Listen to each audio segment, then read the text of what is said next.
이제 하나님 말씀을 봉독하고 시온 찬양대 준비한 찬양 하나님 앞에 올려드리겠습니다. 오늘은 사도행전 2장 37절로 40절, 신약성경 190페이지 사도행전 2장 37절로 40절 말씀을 제가 봉독하겠습니다. 사도행전 2장 37절로 40절까지 제가 읽겠습니다. 그들이 이 말을 듣고 마음에 찔려 베드로와 다른 사도들에게 물어 이르되, 형제들아, 우리가 어찌할꼬 하거늘. 베드로가 이르되, 너희가 회개하여 각각 예수 그리스도 이름으로 세례를 받고 죄의 사함을 받으라. 그리하면 성령의 선물을 받으리니 이 약속은 너희와 너희 자녀와 모든 먼데 사람 곧 주 우리 하나님이 얼마든지 부르시는 자들에게 하신 것이라 하고, 또 여러 말로 확증하며 권하여 이르되, 너희가 이 패역한 세대에서 구원을 받으라 하니. 네, 오늘은 그를 믿고 영접하라 하는 제목으로 말씀을 드리려고 합니다.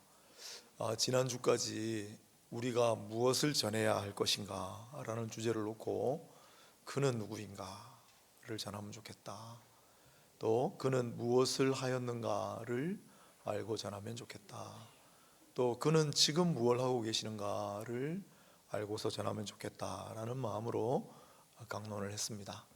물론 여기서 그는 예수 그리스도를 가리킵니다.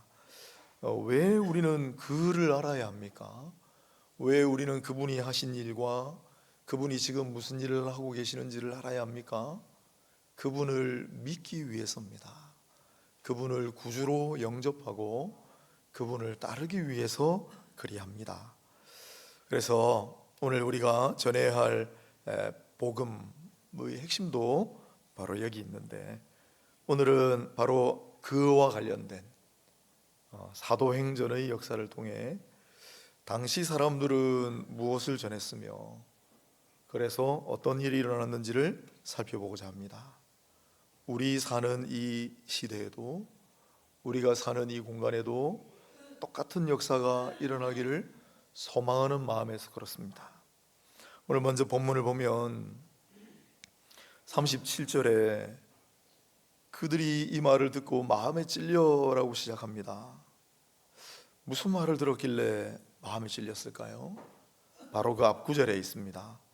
너희가 십자가에 못 박은 이 예수를 하나님이 주와 그리스도가 되게 하셨느니라 라고 하는 베드로의 선언 때문이었습니다. 우리가 십자가에 못 박아 달라고 했던 그 일을 하나님이 주와 그리스도로 삼으셨다? 그럼 큰일 난 거 아닙니까? 돌이켜보면 요한복음 18장 19장에 걸쳐 예수님을 신문했던 로마의 총독 베드로가 예수님 3번이나 죄가 없다고, 이 사람 죄를 발견할 수 없다, 이 사람은 무죄다 3번이나 얘기했는데, 그런데 그 당시 현장에 있던 유대 백성들은 빌라도를 향하여 한사코 이렇게 외쳤습니다. 그를 십자가에 못 박아야 하겠습니다. 그를 십자가에 못 박게 하소서. 네 사람의 복음서 기자가 똑같이 증언하고 있습니다. 구절이 같아요. 마태복음 28장, 마가복음 15장, 누가복음 23장, 요한복음 19장. 그를 십자가에 못 박게 하소서. 빌라도가 듣고 기가 막혀서 도대체 그에게 무슨 잘못이 있길래, 설령 죄가 있다고 쳐도 무슨 죄가 있길래 십자가형에 처하라고 그렇게 얘기를 하는가 반문할 정도였으니, 이 사람들은 자신들의 잘못에 대해 어떤 핑계도 대지 못할 상황입니다. 그래, 베드로가 너희가 십자가에 못 박은, 너희가 십자가에 못 박았다고 그랬어. 너희가 십자가에 못 박은 이 예수를 하나님이 살리시고, 하나님은 너희가 십자가에 못 박으라고 하는 이 예수를 주와 그리스도가 되게 하셨다. 어떡하겠냐. 그 얘기를 들으니까 마음이 확 찔리는 거예요. 인간들의 못과 창과 가시는 예수님의 손과 발과 허리와 머리를 찔렀지만은, 그러나 보이지 아니하는 주님의 십자가는 그들의 마음과 심령을 찔른 거예요. 그래서 마음에 찔려 그러는 겁니다. 바울도 비슷한 경험을 합니다. 기독교를 탄압하던 바울은 이제 그 임무를 가지고 다메섹으로 갈 때 길에서 부활하시는 예수를 만나고 눈부신 빛 가운데 눈을 뜨지 못하고 그 앞에 있는 존재에게 누구십니까? 라고 물을 때 주님께서 대답하셨어요. 나는 네가 박해하는 예수다. 그러자 그 말씀이 바울의 가슴을 찔렀을 것이다.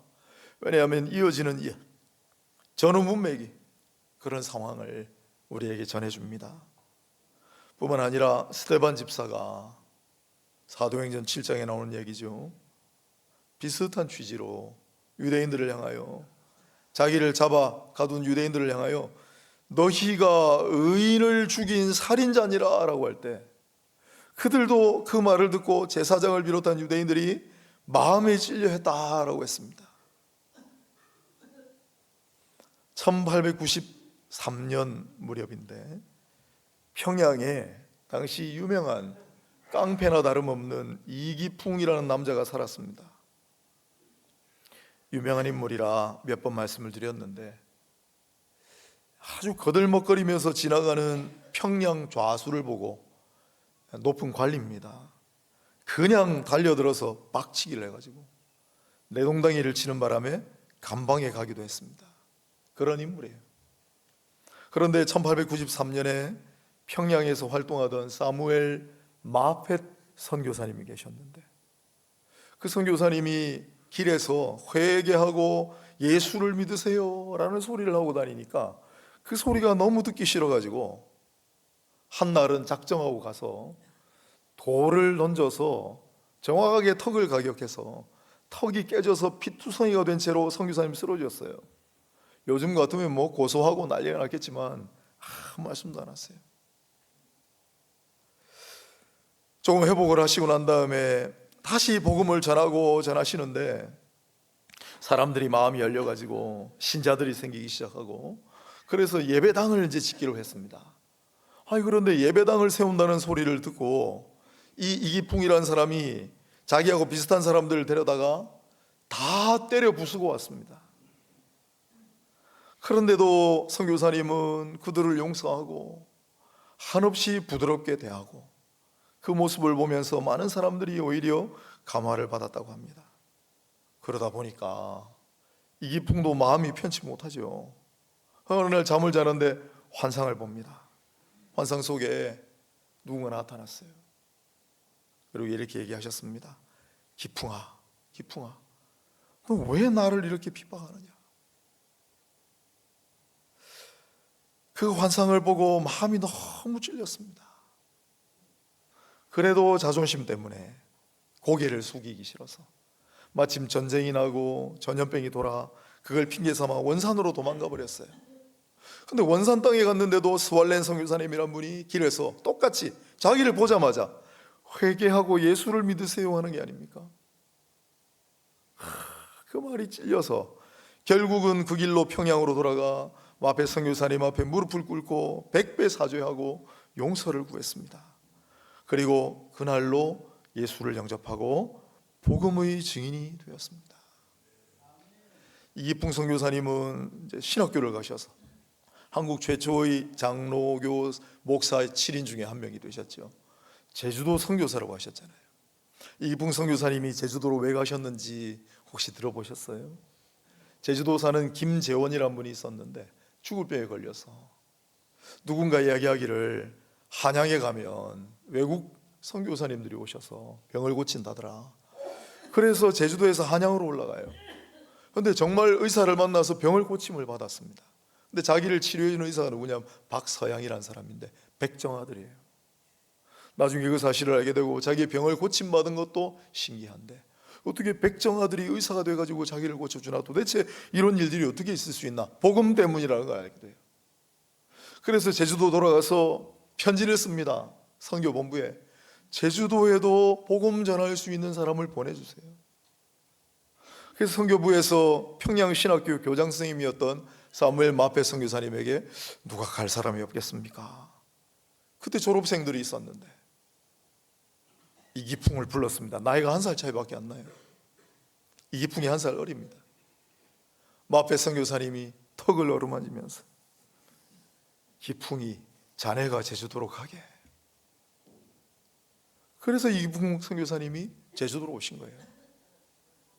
고생을 많이 하셨습니다. 그런데 여러분 놀라운 것이 제주도 가면 교회가 제법 있거든요. 제주도의 중요한 교회마다 이기풍 선교사님의 손길이 안 닿은 데가 없어요. 남쪽의 모슬포교회, 제주 시내 성례교회, 지금 성안교회입니다. 한림교회, 금성교회, 제주도의 수많은 교회들을 전부 이기풍 선교사님이 세웠어요. 1920년에 철수하시는데 그 전에 제주도 가신 지 얼마 안 돼가지고 마페 선교사님한테 편지를 쓰셨어요. 선교사님, 도저히 더 못하겠습니다. 너무 힘듭니다. 한 번은 제주도민들한테 맞아 죽을 뻔도 하셨어요. 나 이제 그만 나갈랍니다. 편지를 썼는데 마페 선교사님이 뭐라고 답장을 보낸 줄 아세요? 아직도 비만 오면 턱이 쑤시네. 턱이 다 나을 때까지 거기 있게. 그래서 눌러 앉아서 또 열심히 하다가 1920년에 제주도를 나오게 된 것은 어느 날 말을 못하는 병에 걸려버렸어요. 더 이상 말을 못하게 돼서 복음을 전할 수 없어 잠시 나온 거예요. 날 기도하고 하나님 앞에 엎드려서 다시 회복이 되어서 26년에 다시 들어갔어요. 여러분, 이 깡패가 전도자가 되다니, 목사가 되다니 당시로서 대서특필할 그런 일이었습니다. 마음의 찔림을 받아 주님의 말씀 때문에 마음의 찔림을 받고 선교사님이 턱을 만지면서 자네가 가게, 턱 다 나을 때 오게, 그 마음의 찔림을 받아서 그렇게 된 거 아니에요? 여러분에게는 마음의 찔림이 있습니까? 주님의 말씀 때문에 혹은 주님의 모습 때문에 마음이 찔려 눈물 흘리던 때가 있었죠. 주께서 간음을 저지른 여인을 데려온 사람들에게 이렇게 말씀하셨어요. 너희 중에 죄 없는 자가 돌로 이 여인을 치라. 그때 성경에 뭐라고 되어 있냐면 다 마음의 양심의 가책을 받아 돌을 내려놓고 다 떠났다 그랬어요. 마음의 찔림을 받은 거죠. 여러분, 우리 중에 마음의 찔림 받지 않은 사람이 누가 있습니까? 모든 사람이 죄를 범하였음에 하나님 영광에 이르지 못한다 했는데, 그러나 어느 순간부터 우리가 둔해지고 마음에 찔림 받을 때가 점점 희박해지는 그러한 삶을 살아가죠. 너희 중에 죄 없는 자가 누구냐 하실 때 납니다 라고 할 수 있습니까? 모든 사람은 죄인이다라고 하실 때 난 아닙니다 라고 하실 수 있나요?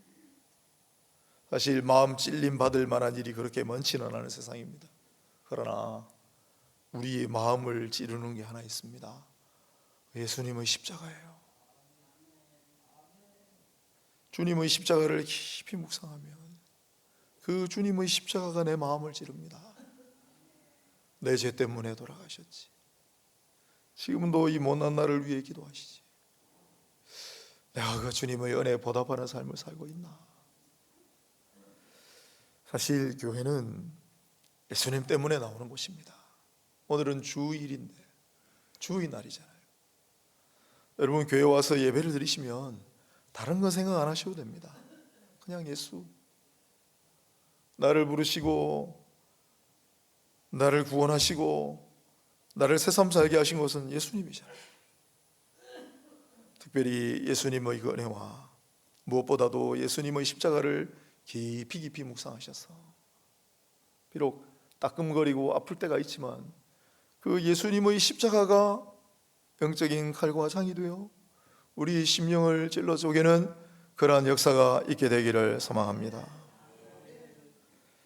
마음을 찔린 사람들이 베드로를 비롯한 사도들에게 물었습니다. 형제들아, 우리가 어찌할꼬? 훗날 바울도 부활하신 주님을 만나 바울아 왜 네가 나를 비방하느냐 할 때 뭐라고 했습니까? 사도행전 22장 10절을 보면 주님 무엇을 하리이까? 주님 제가 뭘 하면 좋겠습니까?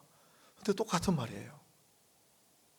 우리가 어찌할꼬 오늘 본문에 쓰는 말이 포이에 소맨이라는 단어인데 그는 복수니까 그렇게 했고, 바울이 주님 무엇을 하리이까 할 때 쓰는 말은 포이에소, 똑같아요. 단어가 포이에소맨 포이에소 똑같습니다. 이 베드로의 말을 들은 유대인들도 형제들아 우리가 어찌할꼬 앞에서 고백했고, 바울도 예수님의 말씀을 듣고 마음이 찔려 주님 제가 어떻게 하면 좋겠습니까? 라고 똑같은 반응을 보였죠. 그때 베드로가 이 사람들에게 이렇게 답합니다. 너희가 회개하여 각각 예수 그리스도 이름으로 세례를 받고 죄 사함을 받으라. 그리하면 성령의 선물을 받으리라. 회개가 나옵니다. 여러분 회개란 무엇입니까? 지난 과오를 뉘우치고 반성하는 차원을 넘어서 질적인 도약, 초월적인 변화를 가리키는 말이 회개입니다. 왜냐하면 회개라는 말이 앞에 메타라는 말이 붙어 있고 뒤에는 마음이에요. 마음이 완전히 바뀌었다, 초월했다. 6월절 사건을 생각해 보세요. 이스라엘 백성들이 하나님 백성이 되기 위해서는 애굽으로부터 나와서 홍해 바다를 건너야 했습니다. 그게 6월이에요. 초월입니다. 우리의 마음이 완전히 바뀌는 거예요.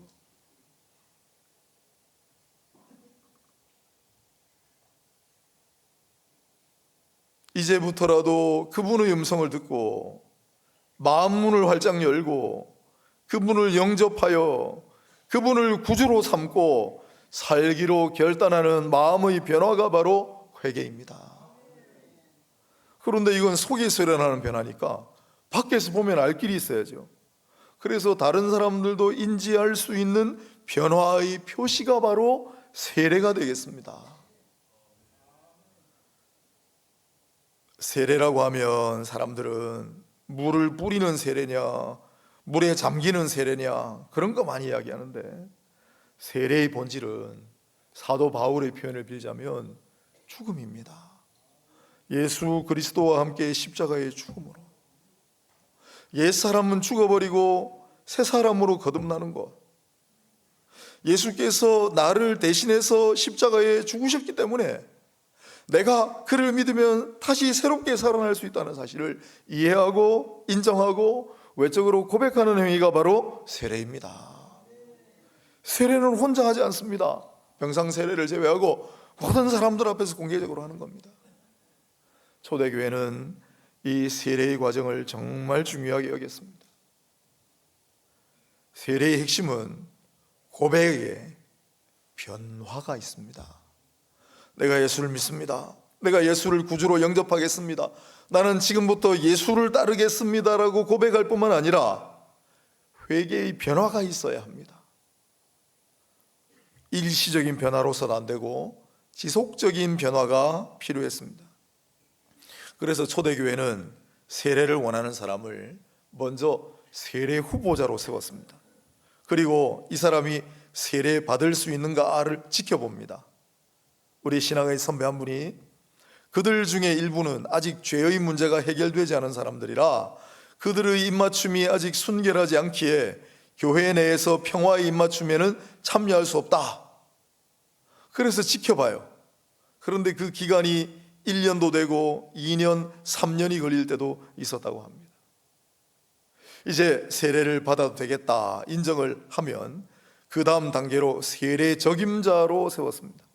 또 체계적인 교육을 하고 집중적인 교육을 해서 정말 이 사람이 달라졌는지 증인들을 불렀대요.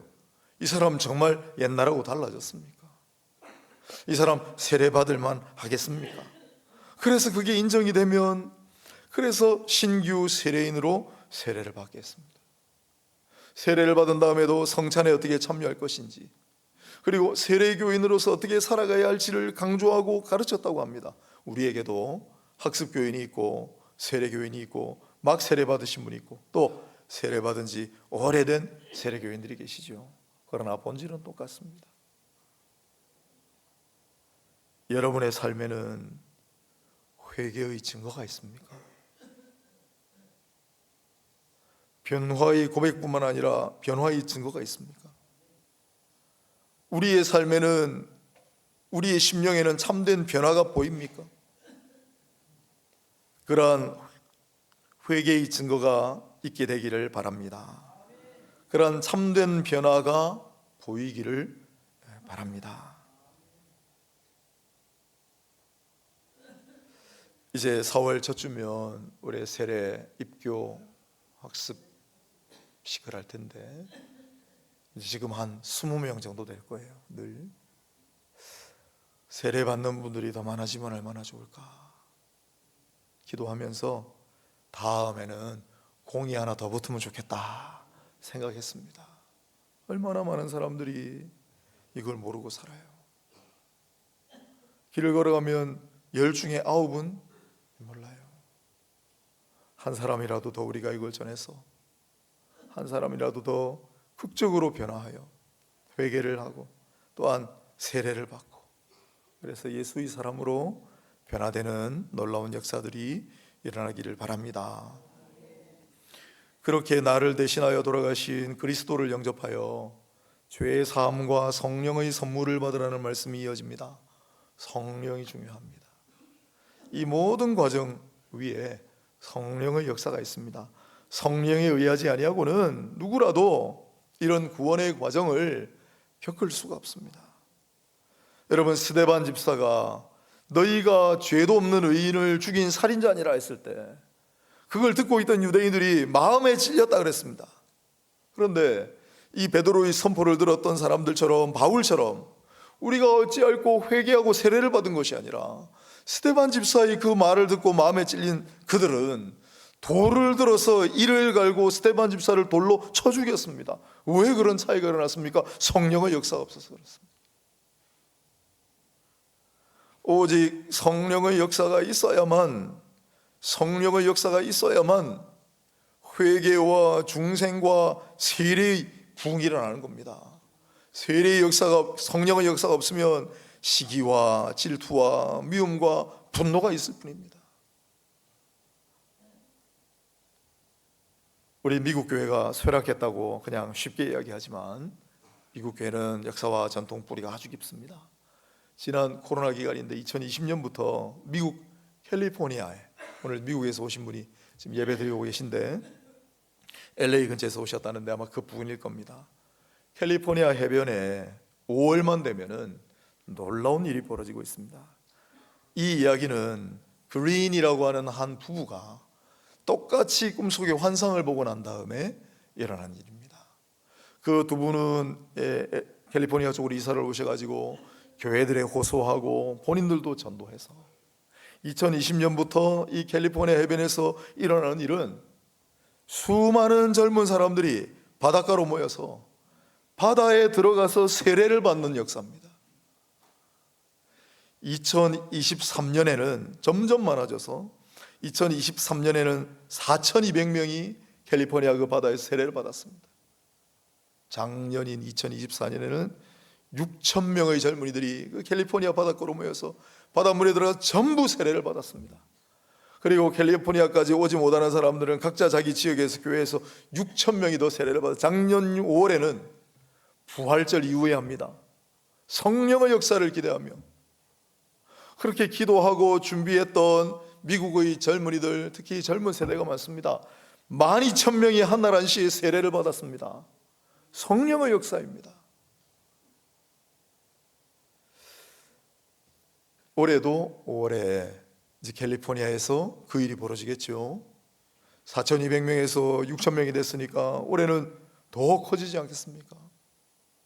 왜 캘리포니아에서만 일어날까? 오늘 우리에게도, 우리 가운데도 이러한 성령의 역사가 일어나기를 사모합니다. 그래서 마음에 찔림받은 자들이 우리가 어찌할꼬 하다가 성령의 역사로 말미암아 회개하고 세례를 받아 중생하고 구원받는 역사가 많이 일어나기를 소망합니다. 베드로는 나아가 한마디 더 권면의 말을 던졌습니다. 40절, 또 여러 말로 확증하며 권하여 이르되 너희가 이 패역한 세대에서 구원을 받으라. 망설이고 있는 사람들이 있었을 겁니다. 회개하고 예수를 구주로 영접하는 거 쉬운 일은 아닙니다. 그러자 베드로가 한마디 더 합니다. 이 패역한 세대에서 구원을 받으라. 이 패역한 세대에 머물러 있지 말고 빨리 거기서 나오라. 어떻게 구원받습니까? 예수를 믿음으로 구원받습니다. 예수를 구주로 영접함으로 구원받습니다. 그러면 이 패역한 세대에서 벗어날 수 있습니다. 왜 베드로가 패역한 세대라고 했는가?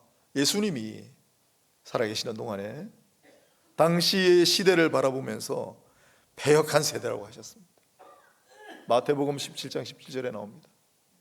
요한복음 16장 4절에는 동시에 악하고 음란한 세대라고 하셨습니다. 베드로는 들은 말 중에 패역한 세대가 떠올라서 용케 그것을 기억해내고 패역한 세대에서 구원을 받으라 라고 외친 거죠. 사도 바울은 어그러지고 거스르는 세대라고 불렀습니다. 이 패역한 세대에 머물러 있으면 자기 자신이 어떤 상태에 놓여 있는지를 전혀 알 수 없습니다. 그냥 패역한 세대 속에서 그냥 물들어 살아가는 겁니다. 사도들은 주 예수를 믿고 그를 구주로 영접하여 패역한 세대에서 제발 구원을 받으라고 외쳤습니다. 왜 그래야 합니까? 패역한 세대 안에 있는 자들은 모두 독사의 자식이고, 마태복음 12장 34절 예수님의 말씀이에요. 마귀의 자손이요, 요한복음 8장 38절 44절 예수님 말씀이에요.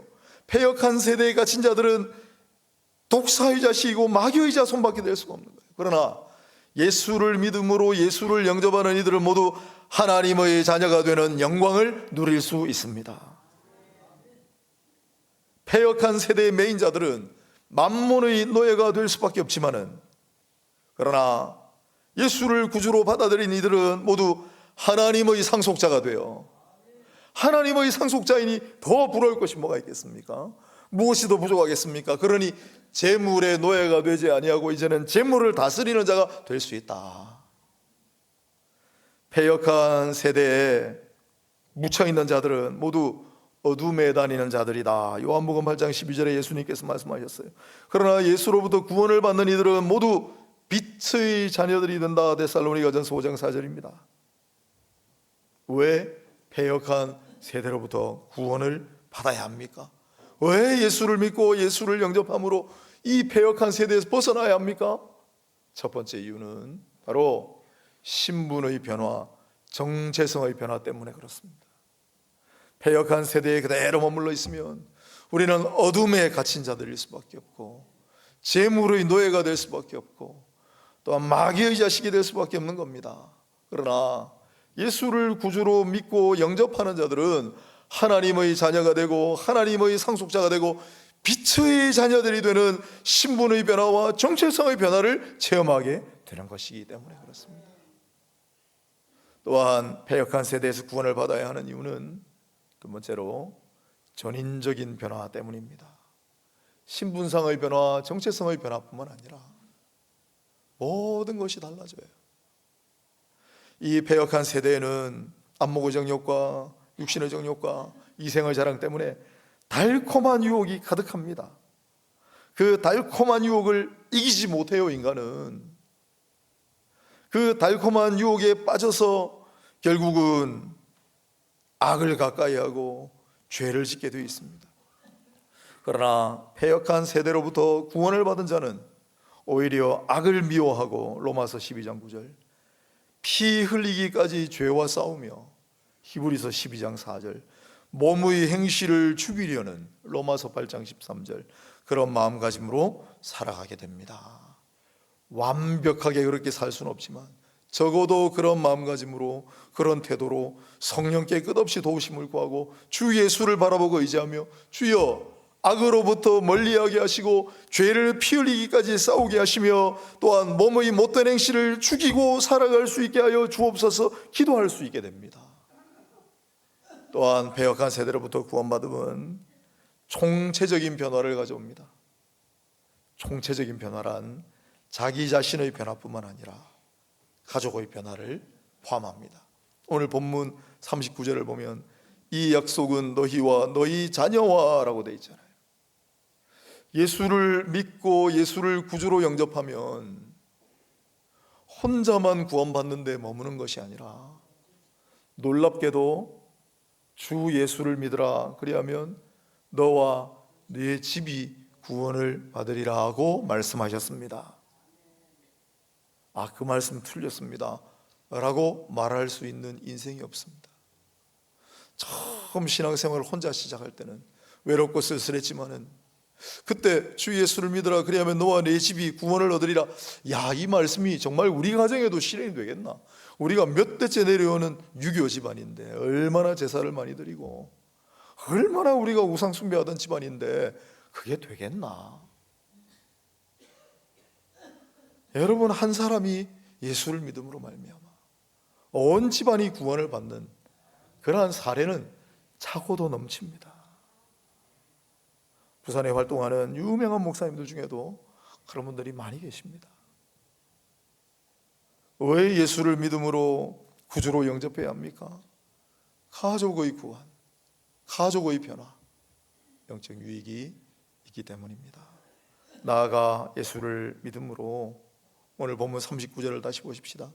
내 개인과 가족뿐만 아니라 모든 먼데 사람, 곧 주 우리 하나님이 얼마든지 부르시는 자들에게, 저 멀리 있는 사람들, 저 땅끝에 있는 사람들, 북녘 동포들, 우리가 가 닿지도 못하고 복음 전도로 갈 수도 없지만 주님이 얼마든지 부르시는 사람들, 그들을 변화시키시기 때문입니다. 주 예수를 믿으라, 주 예수를 믿으라, 주 예수를 전하라. 먼 데 있는 사람들, 하나님이 얼마든지 부르시는 자들에게 놀라운 변화가 일어납니다. 또한 천하 사람 중에 구원 얻을 만한 다른 이름을 우리에게 주신 일이 없습니다. 사도행전 4장 12절인데 천하 사람이라고 했습니다. 모든 사람들이 패역한 세대에서 구원을 받게끔 하신다. 그 구원은 예수 그리스도를 믿음으로, 예수를 구주로 영접함으로 말미암아 일어나는 구원입니다. 오늘 이 이야기는 너희가 죄 없는 예수를 십자가에 죽였다, 그 말을 들은 사람들이 마음에 찔려서 우리가 어찌할까? 성령의 역사로 중생하고 회개하여 죄의 사함의 구원을 받는 이야기입니다. 우리도 똑같이 마음에 찔려 이 자리까지 왔습니다. 십자가를 묵상할 땐 끊임없이 우리의 마음을 찌르는 주님의 은혜가 있습니다. 그러면 성령의 도우심으로 역사로 우리가 어찌할까? 우리가 어찌할까? 회개하여 세례를 받고 죄의 사함을 받으며 성령을 선물로 받으리라. 이 말씀을 늘 간직하시고, 회개하며 아직 세례 못 받으신 분은 세례 받으시고, 세례를 받으신 분은 세례 받은 사람으로 살아가야 되는 게 있습니다. 늘 그와 같이 살아가셔서 이 패역한 세대로부터 구원을 받아 내 개인이 선한 변화를 체험하고, 우리의 가정이 아름다운 변화를 체험하고, 우리의 주변의 사회가, 우리를 둘러싼 세상이 놀라운 변화를 겪게 하는 그러한 일들을 목격하고 살아가는, 또 그 일을 위해 증인으로 또한 복음을 전하는 저와 여러분 다 되시기를 주님의 이름으로 축원합니다.